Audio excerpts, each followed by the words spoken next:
Friends ఎలా ఉన్నారు? అందరు బాగున్నారా? మీరందరూ ఆరోగ్యాలతో చల్లగా ఉండాలని ఆ దేవుణ్ణి అయితే కోరుకుంటున్నాను. ఫ్రెండ్స్ ఇవాళ పనగంటి కూర ఫ్రెండ్స్, తెలుసా మీకు? పనగంటి కూర ఇది పెద్దవాళ్ళు ఏం చెప్తారంటే 40 రోజులు పనగంటి కూర తింటే పగలే చుక్కలు కనపడతాయి అని చెప్పేవాళ్ళు. నా చిన్నప్పుడు చాలాసార్లు వినుండాను. అది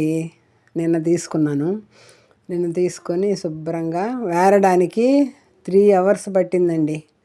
క్లీన్ చేయడానికి 3 గంటలు పట్టింది. ఆ కొంచెం ఆకు సరే ఓపిక్గా చేస్తే ఇంక మరుసటి రోజుకి దాన్ని ఎలా స్టోర్ చేయాలి? ఫ్రిడ్జ్ అయితే ఇంకా రెడీ అవ్వలేదు. అందుకనేసి ఇది కూడా మా అమ్మ వాళ్ళు చేసిన స్టోరేజ్ అన్నమాట. తడి తగలకుండా కొంచెం బాగా ఆకు కాస్త వెడల్పుగా ఆరబెట్టేసి ఒక పెద్దపాటి గిన్నె, కొంచెం ఖాళీగా ఉండాలి గిన్నె తీసుకొని మనము అన్నం మీద మూత పెడతాం కదా, అలా ఆ గిన్నె మీద ఆకు దాని లోపల వేసేసి గిన్నె మీద మూత పెట్టేసి బోర్లించేయాలన్నమాట.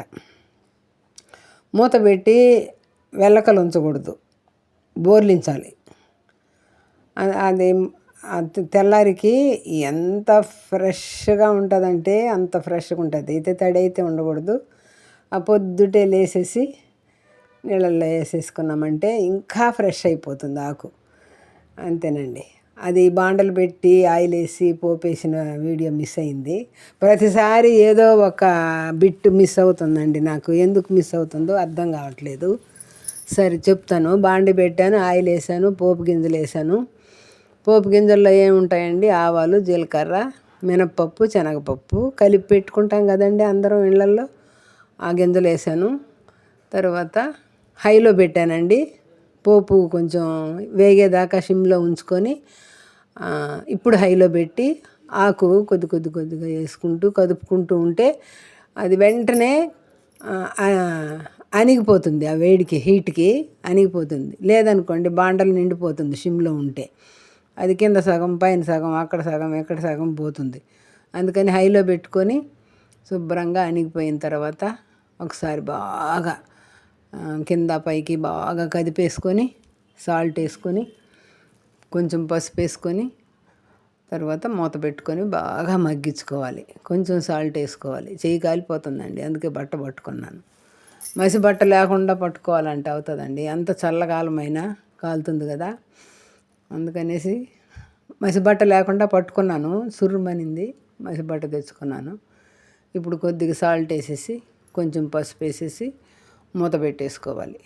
పక్కన స్టవ్ మీద ఏం చేసుకోవాలంటే, ఇది మగ్గుతూ ఉంటుంది ఈ పక్కన. ఇంకొక స్టవ్ మీద పక్కన ఇంకొక స్టవ్ ఉంటుంది కదండి, దాని మీద ఏం చేయాలంటే కొంచెం మళ్ళీ ఈ ఫ్లేవర్ పోకూడదు. ఆకు ఫ్లేవర్ పోకుండా పిడికిడు ఆకు ఎంత ఉందో దానిలో ఫోర్త్ అన్నమాట. సగం కాదు, 1/4 అనుకోండి. అదిగోండి అంతే. ఉడకంగా అంటే అలా నలగకుండా ఉండేటప్పుడే వాటర్ అంతా తీసేసుకొని పొడి పప్పు అందులో కలపాలి. అందులో కలిపేసి ఇంకా బాగా విడివిడిగా ఆకు అతుక్కోకుండా కదపాలి. బాగా పప్పు ఆకు బాగా మిక్స్ అయ్యేంతవరకు కదిపేసి ఉప్పు కారాలు చూసుకొని, కారం లేదనుకోండి ఎండుమిర్చి వేసానండి, అవి మర్చిపోయాను. ఎండుమిర్చిను పోపులో ఏం వేసుకోవాలంటే పనగంటాకి వెల్లుల్లిపాయ ఎక్కువ వేసుకోవాలి. మర్చిపోయాను చెప్పడం. వెల్లుల్లిపాయ ఎక్కువ వేసుకుంటే, ఇప్పుడు నేను ఎక్కువ వేసానండి. ఒక్క వెల్లుల్లిపాయ గడ్డంతా మొత్తం వేసేసాను. ఇల్లంతా కాసేపు గుమగుమలాడింది పోపు. అంత బాగుంటుందండి వెల్లుల్లిపాయ కదా కర్రీస్లో. అలా పొడిగా అయిన తర్వాత కారం కొంచెం తక్కువ అనిపిస్తే వేస్తున్నానండి. కారం కూడా వేసిన తర్వాత బాగా కదిపేసి దించేసుకోవడమే. సరే, ఈరోజు కర్రీస్ ఏంది? ఇది ఫ్రై, బీరకాయ కర్రీ అండి. ఇగురు, టమాటా బీరకాయ వండుతారు కదా, ఆ ఇగురు చేశాను. తొక్కు ఏమంటే పచ్చడి చేశాను. తొక్కు పచ్చడి, బీరకాయ తొక్కు పచ్చడి సూపర్ టేస్టీగా వచ్చింది. అదిగోండి, అది పనగంటాకు ఫ్రై. వేపుడు అంటారు కదా, అదన్నమాట.